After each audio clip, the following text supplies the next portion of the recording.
Hello, আসসালামু আলাইকুম everyone. আজকে আমার খুবই পছন্দের একটা রেসিপি আপনাদের সঙ্গে শেয়ার করতে যাচ্ছি, আর সেটা হচ্ছে শীতল। আর এই শীতলটা আমাদের উত্তরবঙ্গের মানুষদের অনেক ফেমাস একটা রেসিপি। যেহেতু বাসায় আমরা দুজন, আমি আর আমার হাজব্যান্ড, এই জন্য একটা শীতল আমি ভেঙে অর্ধেক করে নিয়েছি। আর এই অর্ধেকটা আজকে আমি রান্না করব। এই জন্য একটু গ্যাসের চুলা একটু পুড়িয়ে নিয়ে নিলাম। হালকা করে আগুনে একটু পোড়ানোর পর এখন আমি পানি দিয়ে একটু ভালোভাবে দিয়ে পরিষ্কার করে নিচ্ছি। আর সেই পানিটা ফেলে দিয়ে এখন আরেকটু পানি নিয়ে আমি শীতলটা একটু ভেঙে নেব। আর এই রান্নাতে অবশ্যই শীতলটাকে আগে পুড়িয়ে ধুয়ে নিয়ে ভেঙে রাখতে হবে।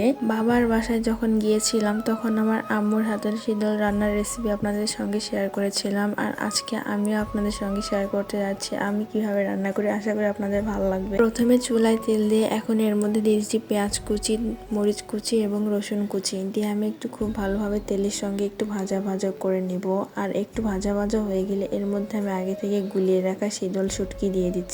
আর এই শীতল শুটকিগুলো কিন্তু আমি বাসা থেকে নিয়ে এসেছিলাম। আমাদের বাড়িতে প্রায় শীতল শুটকি তৈরি করা হয়। এর পরের বার বাসায় গেলে আমি আপনাদের সঙ্গে শেয়ার করব কিভাবে আমরা শীতল শুটকি তৈরি করি। যাই হোক, শীতল শুটকিটা আমার খুব ভালোভাবে কষানো হয়ে গিয়েছিল। আর এরপর আমি দিয়ে দিচ্ছি জিরে গুঁড়ো, হলুদ গুঁড়ো এবং স্বাদ মতো লবণ দিয়ে আমি খুব ভালোভাবে নেড়ে চেড়ে একটু কষিয়ে নেব।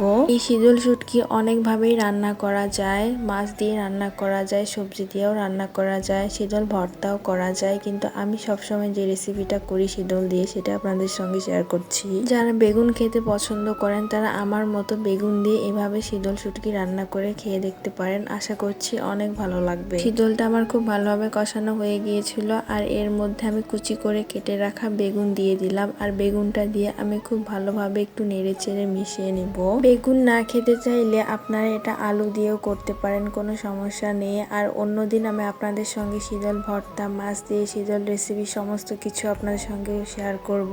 যাই হোক, শীতলটা যখন আমি কষাচ্ছিলাম তখনই আমি বেগুনের পরিমাণ মতো লবণ, মশলা সমস্ত কিছু দিয়েছিলাম। আর দিয়ে আমি বেগুনটা একটু ঢেকে দিয়েছিলাম, বেগুনটা যতক্ষণ না গলে না যায়। আর এখন এই যে দেখুন, বেগুনটা অনেক সুন্দরভাবে গলে গিয়েছে।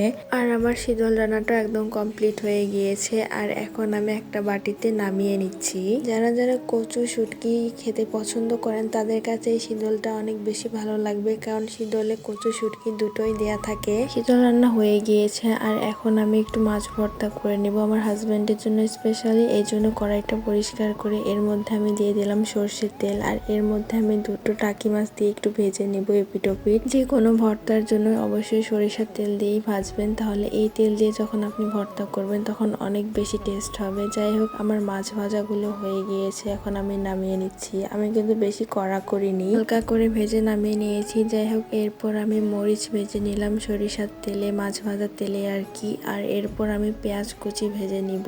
আর আমি পেঁয়াজটা একটু হালকা করে ভেজে তুলে নেব। আর এভাবে হালকা করে ভেজে ভর্তাটা করলে আমার কাছে অনেক বেশি ভালো লাগে। সবকিছু ভেজে নেওয়ার পর আমি মাছের থেকে কাটা আলাদা করে লবণ দিয়ে আর একটু সরিষার তেল দিয়ে খুব ভালোভাবে মাখিয়ে নিয়েছিলাম ভর্তাটা। আর আজকের ভিডিওটা ভালো লাগলে অবশ্যই আমার পেজটিকে ফলো করবেন আর আমার ভিডিওগুলো লাইক, কমেন্ট, শেয়ার করবেন। সকলকে অনেক ধন্যবাদ। আল্লাহ হাফেজ।